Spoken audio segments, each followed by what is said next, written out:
Chapter 22, The Kidnapping. Ah, hello there. It's the vending machine. Best-selling and now in transit. I'm currently being knocked around a boire-pulled cart, which is fine, in and of itself, but the problem is I don't know where the cart is. The cart I'm on doesn't have a covering, which gives me a clear view of the surrounding area. We're traveling through plains overgrown with long weeds, and occasionally a deer-like creature with 3 horns appears. It seems to be an animal rather than a monster. I can't tell the difference between animals and monsters, but apparently there's a clear distinction. As for what else I can see, 2 men are sitting in the carriage seat. They're likely 40 or so. They have unremarkable faces, and another bouire cart is following behind this one. A band of 6 people who appear to be hunters are riding on it. They're the ones who struggled to get me into the cart. I know it's far too late now, but I should have been a little more suspicious. They came early this morning, lined up in front of me, and said this. The Hunters Association's director requested that repairs and reinforcements of areas near the walls start in earnest today. He told us he wanted you to do your sales there for a while, Boxxo. At the time, I was in the middle of considering my abilities and mulling over what I should stock next. I gave my ready consent with a welcome and sank back into the sea of my thoughts. In the past, either Director Bear would come tell me personally, or Lammus would tell me on his behalf. When these hunters came instead, I figured that even the director found some things trivial enough to send only messengers, and that was how the 6 of them loaded me into the cart while I was none the wiser. That was where I made another grave mistake. You know how when you're riding in a car and the sunlight shining in makes you want to go to sleep? I don't technically have to sleep, but sometimes I want to because of my habits from when I was human. The shaking of the cart and rolling of the wheels had a lullaby effect on me, and so I passed out. And that's how I got here. This means I've been kidnapped, doesn't it? They must be after the gold coins stowed inside me, or maybe my value as a whole. I feel no danger whatsoever to my life, but the thing that worries me most is not being able to move of my own volition. Even if I somehow manage to escape them here, I have no way of returning to the settlement. This stratum is massive, so if I end up alone on the way to wherever we're going, it could easily be years before anyone stumbles across me. Of course, I'd probably run out of points first. For now, I record the criminals' faces using the vending machine surveillance camera I bought earlier as a crime prevention measure. With this feature, I can replay the video I record whenever I want, so I'll never forget what they look like. 2 of them, at least, are familiar faces. They've been buying from me a lot lately, and I remember a grim determination in their gazes compared to other people. And then, oh, he's here too. The low-life villain Googoyle is watching me with a smirk on his face, looking like the archetypical small fry, as always. Either he was the one who brought this dissolute band together, or they were all allied to begin with. If so, will they eventually put me down somewhere and disassemble me? I'm pretty sure Googoyle doesn't know about my force field. I don't think I've shown it to anyone, save for Lammus and Captain Carryoil. In that case, I'll hold on to my force field as a trump card. Still, the more distance we put between us and the settlement, the less of a chance anyone has of finding me. What should I do? I'm starting to freak out. Okay, I'll go over my abilities. Maybe that will calm me down. DIR 100-100 TGH 10 STR0 SPD 0 Dex 0 Mag 0 PT 11346 Features: Cold Retention, Heat Retention, Omnidirectional Vision, Hot Water Dispenser, Cup Ramen Mode, 2-liter Support, Candy Roll Vending, Paint Change, Boxed Item Support, Vending Machine Surveillance Camera, Blessings, Force Field.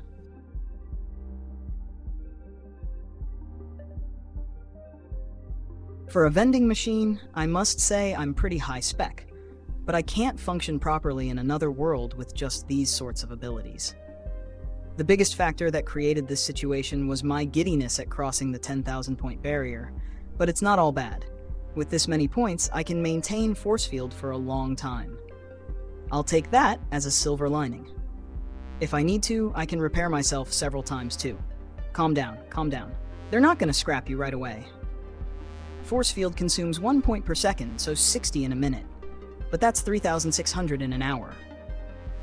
Wait, this isn't good. We rapidly pull farther away from the settlement while I consider my options. We're almost at the 2-hour mark since I woke up. "Hey, we're taking a break," shouts one of the men in the coachman's seat before stopping the cart.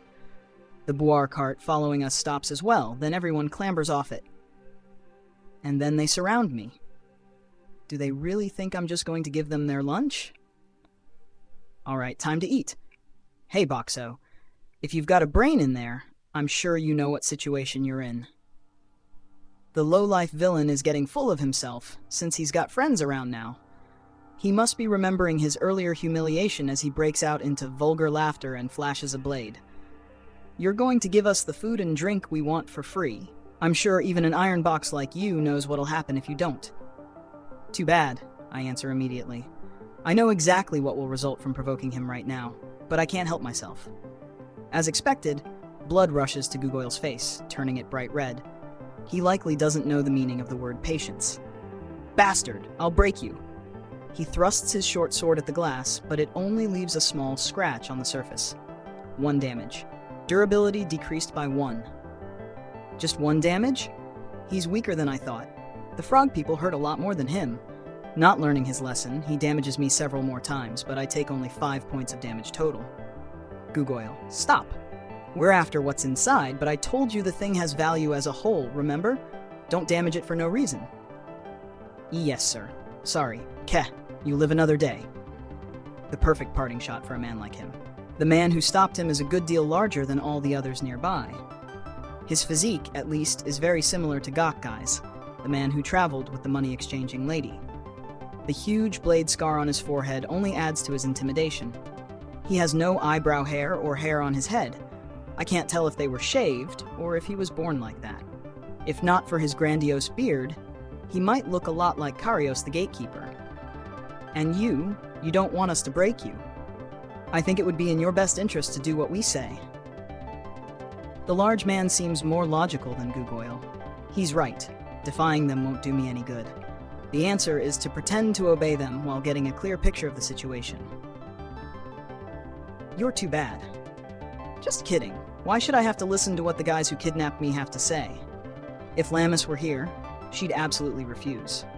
I want to stay with her in the future, so I have no intention of living in a way that brings shame upon myself. You don't seem to understand your position here. Hey, Gugoyle, you said this thing can fix its own damaged parts, right? Yes, sir, it can. It was really beaten up during the hunting expedition, but it made itself go right back to normal. I see. All right, everyone, make the thing understand with force, just don't break it.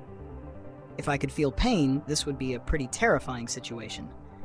But these big, burly men are circling a vending machine, threatening it. This is some advanced comedy. Their idea that I'll do what they say if they recklessly hurt me without knowing anything about me is too easy.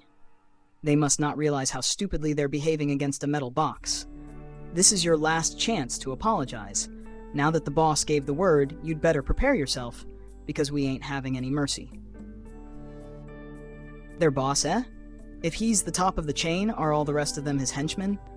Anyway, even though that tidbit lets me calmly understand the situation, I don't have a way of asking them that. 3 damage. Durability decreased by 3. 2 damage. Durability decreased by 2. They're really going at it with those weapons. If this goes on, I'll eventually break down, but I want to keep my force field hidden until the last possible moment. If I repair now, it'll probably spur them to keep attacking me. What should I do? I think the correct answer is to let them get me to a near-broken state to make them worry. But I can't take this lying down. I don't have enough points for a blessing. Nothing in the features list stands out either. Can't I do anything else? My durability keeps going down and I can't counter their attacks. If I was a little tougher, I might be able to get away with no damage too. Spend 1,000 points to increase toughness by 10? What? Words came up while I was looking at the toughness stat. Wait, I can upgrade my stats using points too? 1,000 points is fairly painful, but if I increase my toughness, I can decrease the damage I'm taking now. It's worth giving it a try. Let's boost it. Toughness increased to 20. It doesn't feel like anything happened, but I must be harder now. I'll know if that's true one way or the other in a moment. 0 damage. Durability decreased by 0. Great. I nullified their damage. Now, if I leave my durability in its decreased state, my visible damage will remain, and they'll mistakenly believe their attacks are having an effect. Now to wait for them to tire themselves out.